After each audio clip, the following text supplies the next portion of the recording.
Baie welkom by ons YouTube uitsending. Wonderlik om jou te verwelkom en uit te nooi om saam met my die woord van die Here te lees en sy woord en sy boodskap daaruit te kry. Dis maandag, 'n vakansiedag, Vrouedag. Ons vier die vryheid van beweging. En ek dink aan die opoffering wat dit geverg het vir 20.000 vroue in 1956 om hulle stem te laat hoor oor die Dompasstelsel, om almal uiteindelik in hierdie land die voorreg te gee om self te kies waar hulle bly. En geniet die lang naweek. Ons is besig met Efesiërs in 'n kort preekreeks. Die tema is die eenheid van die kerk is op die spel. En vandag is die tema moenie die duiwel plek gee nie. Efesiërs 4 vers 17 tot 5 vers 5. Nou, ons is hier om die Here te aanbid. Stel jouself in op God die Vader in met hierdie lied.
David gee in Psalm 130 vir die pelgrims na een van die groot Joodse feeste in Jerusalem woorde om hulle versigtiging na God se teenwoordigheid uit te spreek. Psalm wat ons hierdie week gelees het. Hy sê in vers 5: Ek wag op die Here, my hele wese wag, en op sy woord vestig ek my hoop. My hele wese wag op my Heer, meer as wagte op die môre. Ja, wagte op die môre, die dagbreek wat hulle wag vir die aanbreek van die lig. Dan roep hy die pelgrims op om hulle hoop volledig op God te stel. Lees vers 7: Israel, vestig jou hoop op die Here, want by die Here is troue liefde. By hom is volkome bevryding. Dis hy wat Israel bevry van al sy sondeskuld. Dit is 'n psalm wat ons ook ons eie kan maak, om ook op die dagbreek te wag vir God en vir sy woord, om te hoop op sy troue liefde, om volkome bevryding van hom te verwag. En is daarom in die naam van die God, Vader, Seun en Heilige Gees, wat ek die wonderlike boodskap van bevryding verkondig, want is hy wat ons bevry van al ons sonde skuld. Kom ons loof die Here, ons vind ons krag in die Here.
Kom ons bid saam.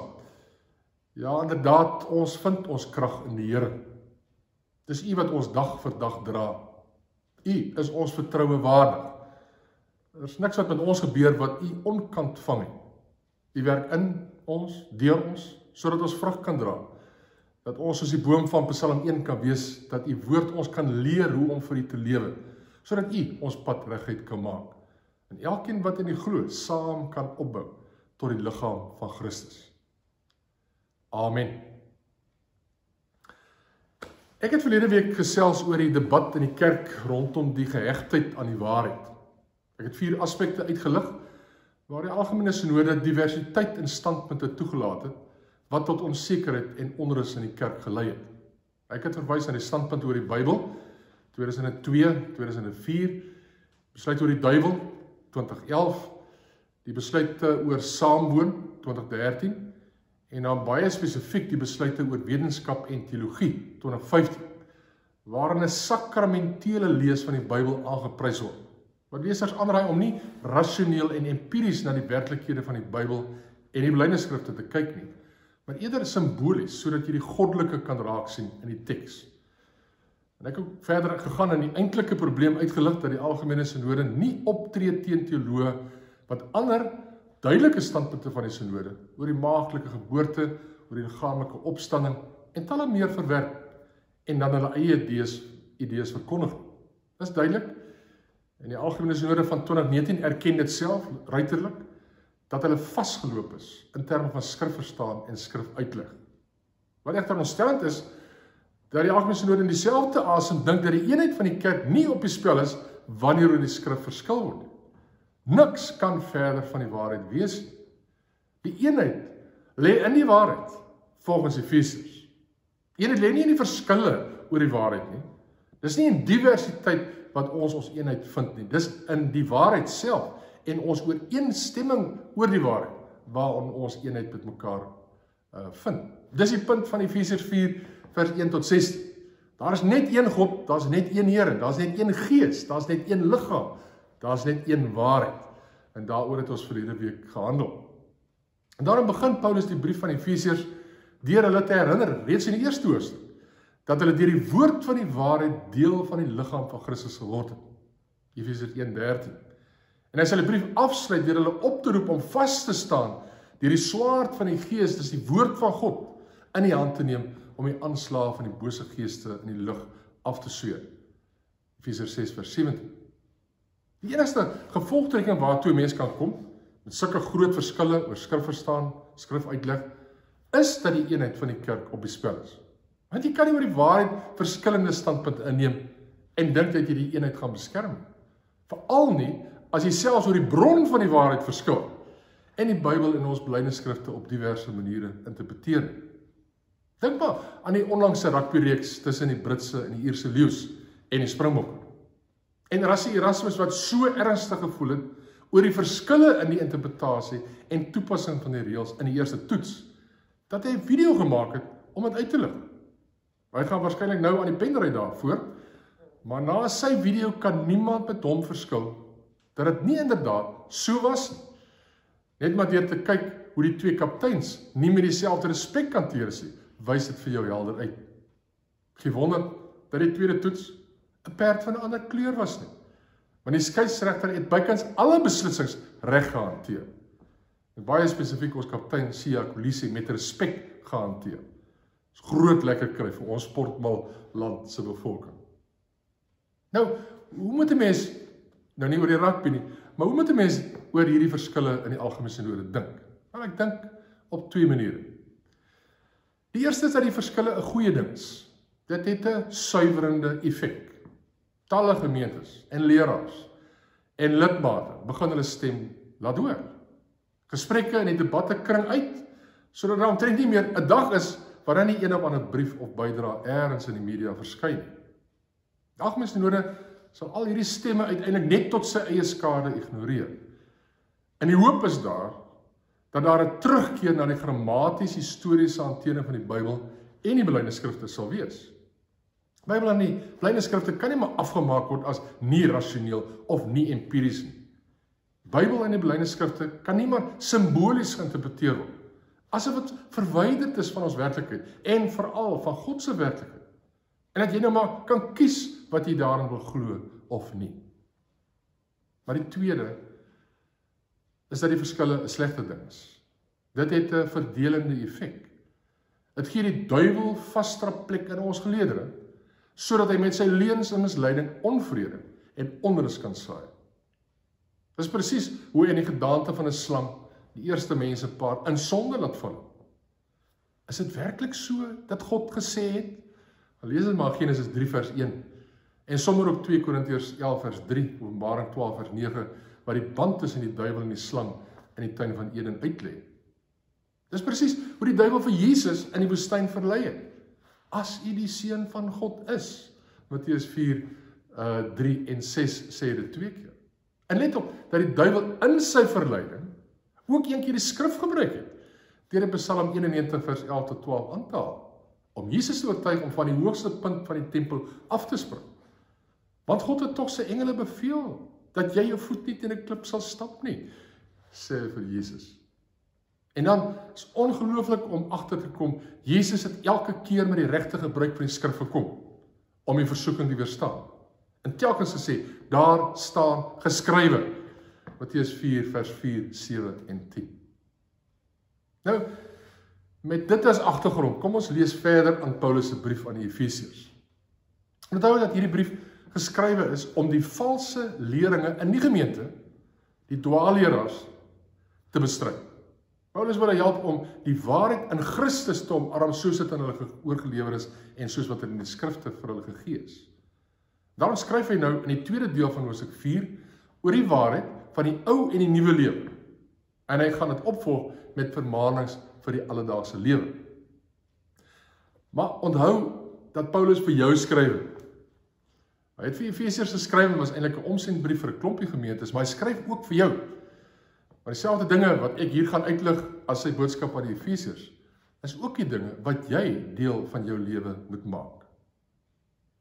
Dit sê en bevestig ek dan in die Here.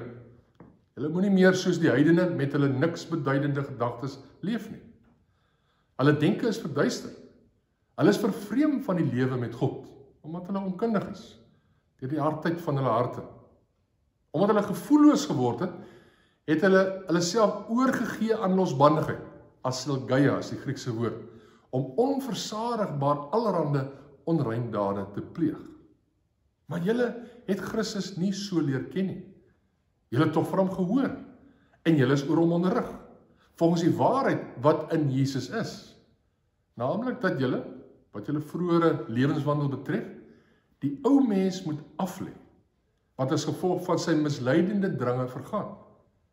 Julle wat eerder in die aard van julle denke vernuwe word. Hoor Ekos hier van Romeine 12 vers 1 en 2.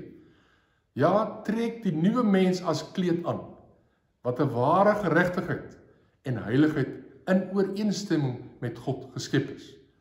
Die mens kan dit ook vertaal dat dit op die basis van die waarheid is, wat 'n mens hierdie beeld van God, die nuwe lewe aantrek.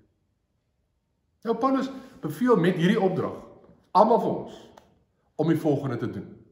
Ons moenie meer soos heidene leef nie. Hoe leef heidene? Wel, met niks beduidende gedagtes, sê Paulus. Gedagtes wat maklik as verkeerd bewys kan word, as jy dit met die geopenbaarde woord van God vergelyk.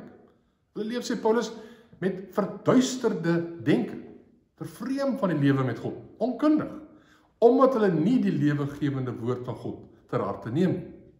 En heidene leef hart van hart teenoor God, en daarom gevoelloos teenoor sy openbaring, want hulle is, en daarom is hulle oorgegee aan losbandigheid, asilgeia. Asilgeia beteken om seksueel te leef sonder enige morele grense. En daarom pleeg hulle onversadigbaar allerhande onreindade. Wat Paulus sê, is dat daar moet 'n onderskeid wees in jou lewenstyl en die van die wêreld, en dit moet by almal van ons sigbaar wees. En dan sê dat hulle die ou mens moet aflê, dit beteken ons ook. Want dit is immers nie hoe julle Christus leer ken het om deel te wees van die ou lewe nie. En daarom vra hy dat hulle losbandigheid sal aflê, want dit is nie volgens die waarheid wat in Jesus is nie. Dis deel van die ou mens wat misleidende drange het. Daardie ou mens sal presies as gevolg van daai misleidende drange vergaan. Elkeen moet dus losbandigheid aflê, vers 22. En dan sê hy, julle moet in julle denke vernuwe word deur die kleed van die nuwe mens aan te trek, wat 'n ware geregtigheid en heiligheid in ooreenstemming met God geskep is. Mens kan dit ook vertaal, en trek die nuwe mens aan, wat na God se beeld geskaap is, in geregtigheid en heiligheid, wat gebaseer is op die waarheid.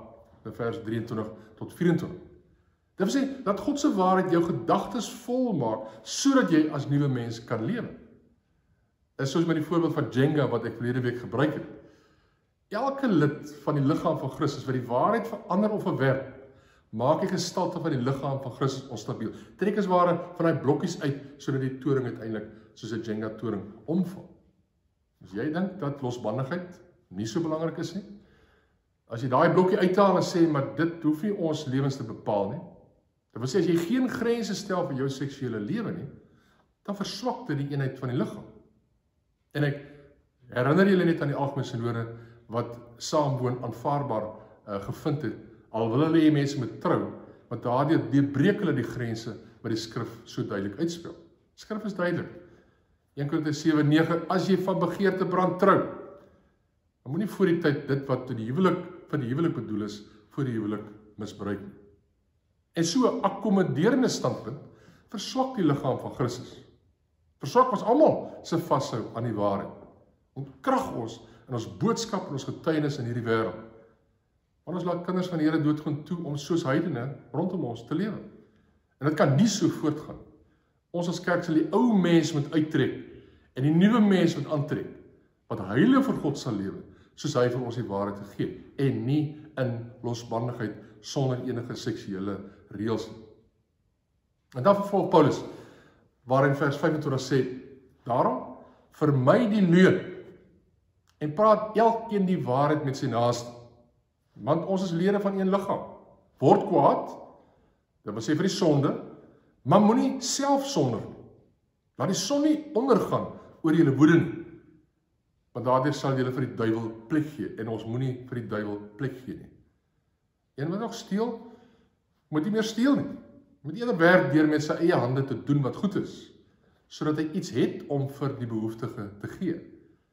Nie 'n enkele afbrekende woord moet uit julle mond kom nie, maar eerder 'n woord wat goed is vir noodsaaklike opbou, sodat dit voordeel mag bring vir diegene wat dit hoor. En bedroef nie die Heilige Gees van God, deur wie julle met die oog op die dag van bevryding verseël is.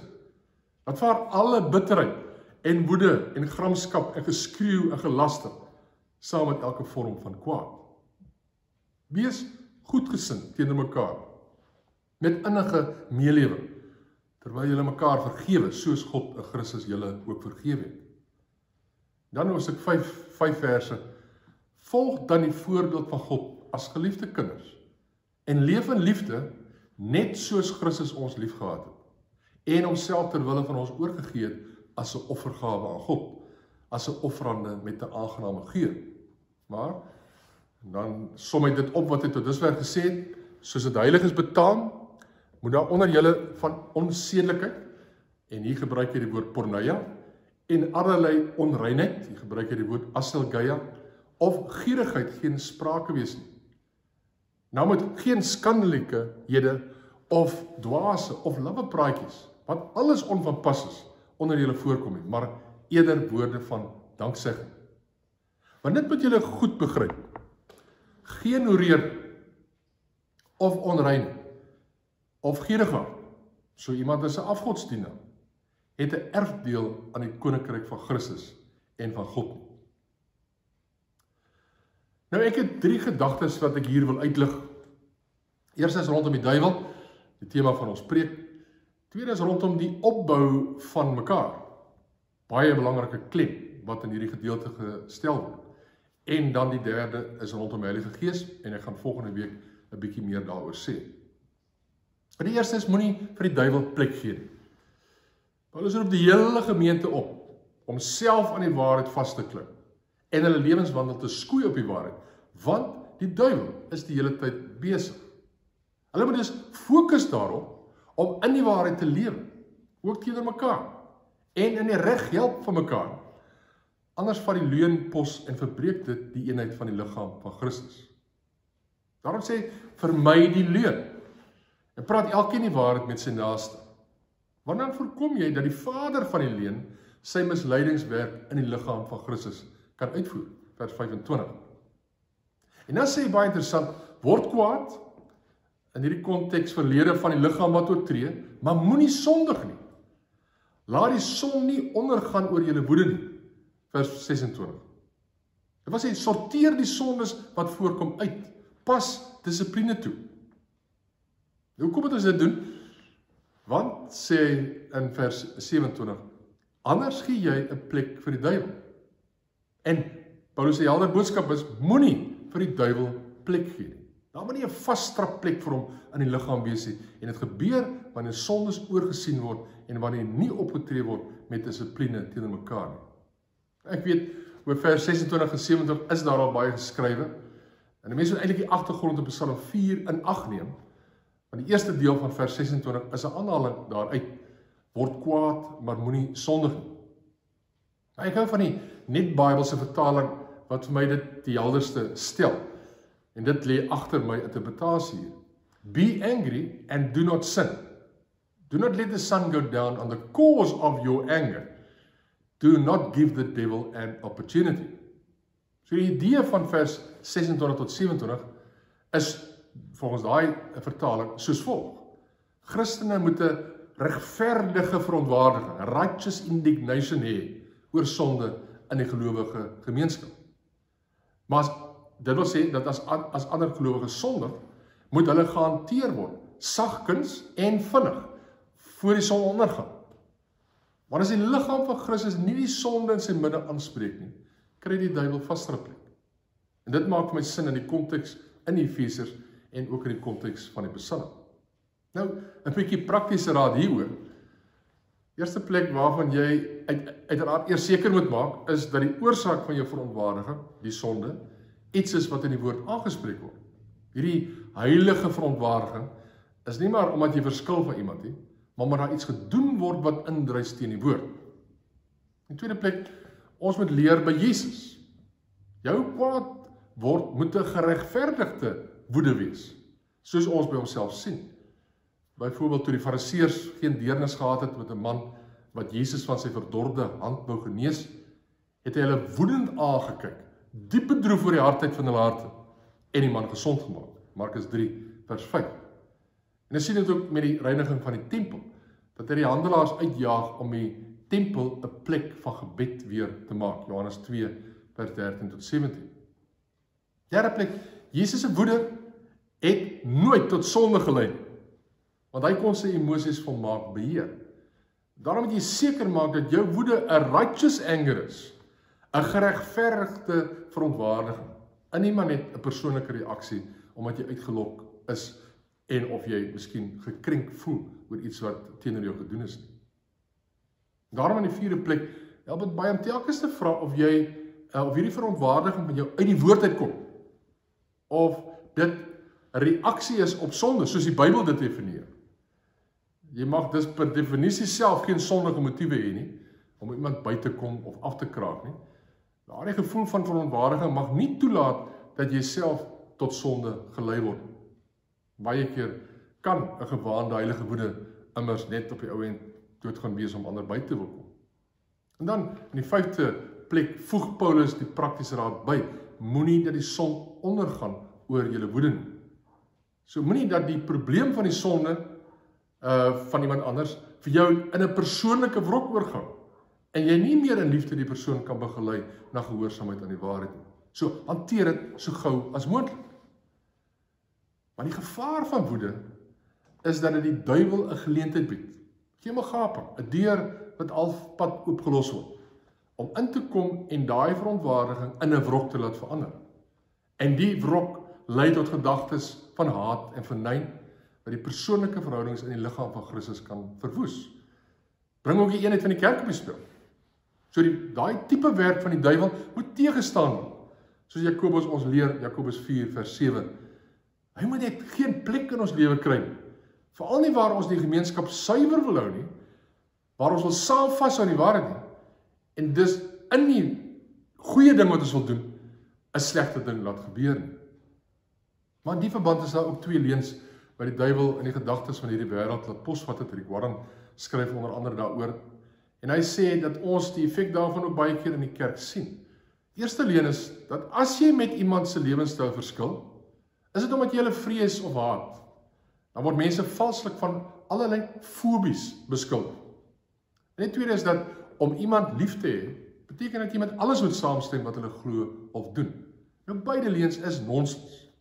Soos Rick Warren sê, you don't have to compromise convictions to be compassionate. Ons mag en ons moet mekaar teregwys. Sagkens, vinnig, met deernis, maar eerlik en altyd getrou aan die geopenbaarde waarheid, die woord van God, die Bybel, sodat ons kan voortgaan om die eenheid in die waarheid te soek. Maar mens moet nie net hierby vashak nie, want dit gaan nie net oor die dissipline in die kerk, dit gaan ook oor die opbou. En dis die tweede ding wat ek wil uitlig in hierdie gedeelte.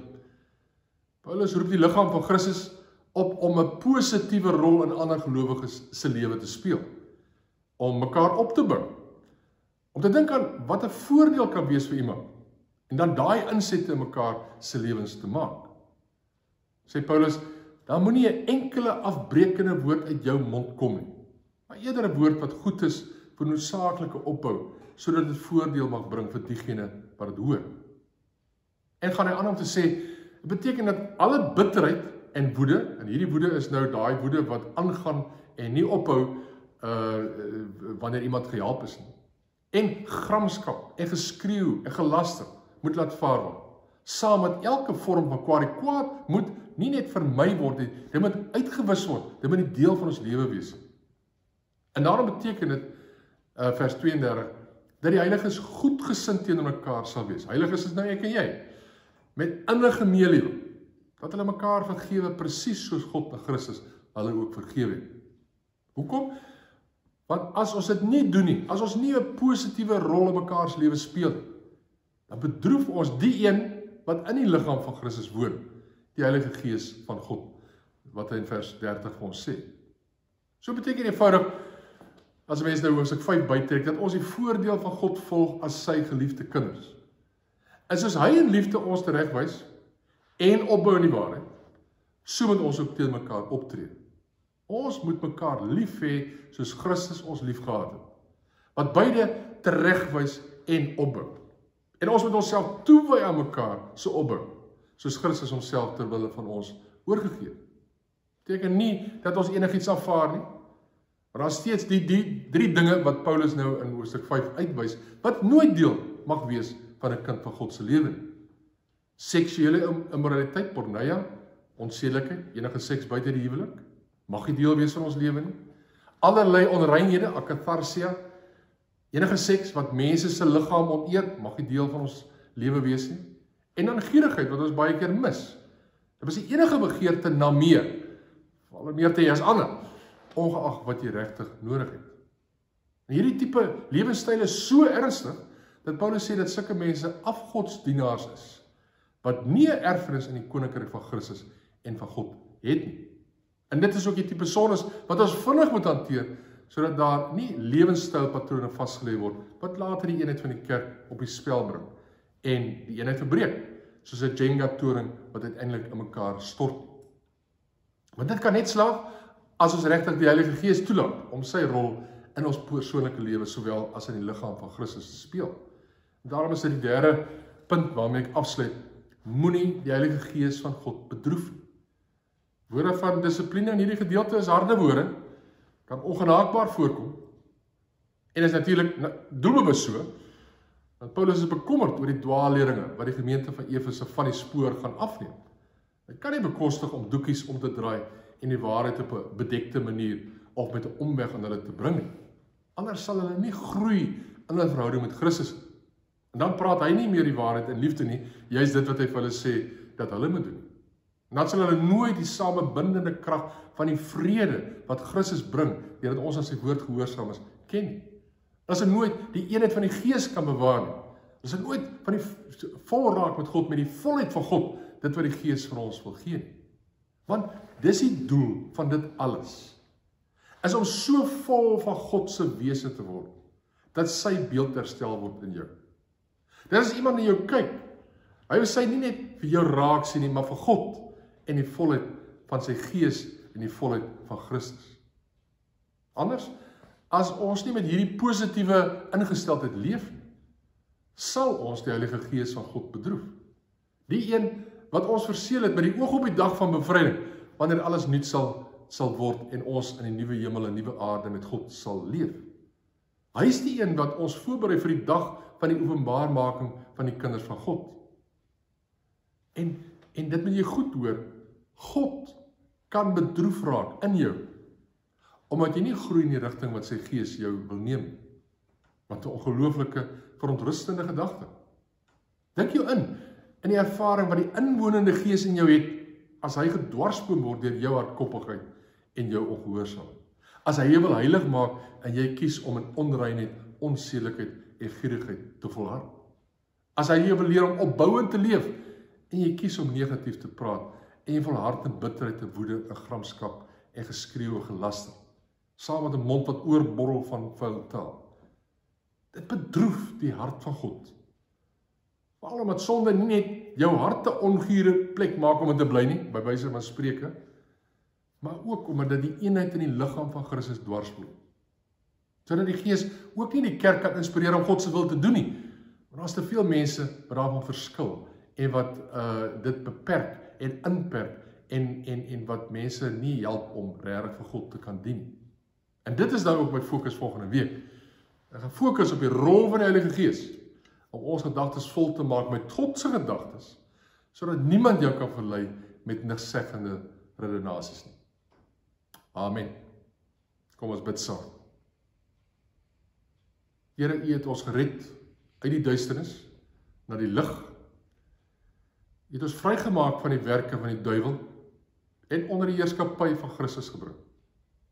Ons bely dat ons menigmaal in ons reaksies teenoor mekaar eintlik weer die deur op 'n skreefie oopmaak, sodat die duiwel trapplek kry in ons geledere.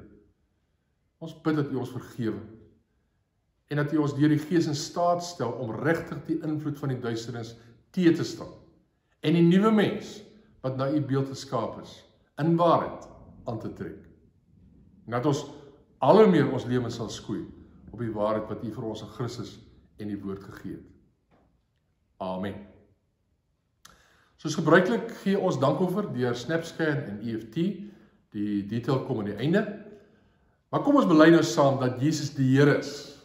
Wat duidelik geblyk het met sy geboorte die Maagd Maria en wat duidelik geblyk het uit sy opstanding uit die dood op 'n liggaamlike wyse en wat eenmaal vir almal duidelik sou wees met sy wederkoms.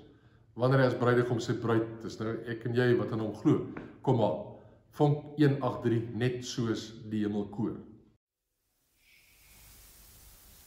Oh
Die genade van ons Here Jesus Christus, die liefde van God ons Vader en die gemeenskap met die Heilige Gees bly met elkeen van julle. Amen.